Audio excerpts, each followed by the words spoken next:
দীর্ঘদিন রোদ ছিল, সূর্যের প্রখর তাপ ছিল, কিন্তু আজকে এই যে বৃষ্টিটা আজকে হচ্ছে এটা স্বস্তি দিচ্ছে, তৃপ্তি দিচ্ছে আলহামদুলিল্লাহ।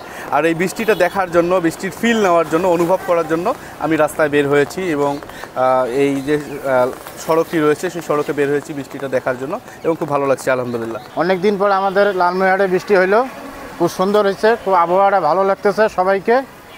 এবং আল্লাহর একটা যে হুকুম অশেষ মেহেরবানি, সবাই সাধনা করছে বৃষ্টিটা হওয়ার কারণে, আল্লাহর তরফ থেকে একটা বৃষ্টি হয়ে গেল, এটা সব মাশাআল্লাহ আলহামদুলিল্লাহ। খুব ভালো হয়েছে বৃষ্টিটা, সব মানুষের এখন ঠান্ডা গরম থেকে খুব শরীরটা ভালো লাগতেছে।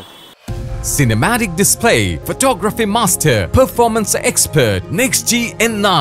দীর্ঘ সময় কিন্তু সারা বাংলাদেশে যে তীব্র তাপপ্রবাহ ছিল, 40 ডিগ্রি, 42 ডিগ্রি বা 43 ডিগ্রি যে সেলসিয়াস তাপমাত্রা উঠেছিল, সেটি আমরা সবসময় লালমনিরহাটে নামাজ আদায় করেছিলাম, ইস্তেশকারে নামাজ আদায় করেছিলাম, প্রার্থনা করেছিলাম মহান সৃষ্টিকর্তার কাছে যে লালমনিরহাটে যেন বৃষ্টি হয়, বৃষ্টি হলে আমরা একটু স্বস্তি অনুভব করব।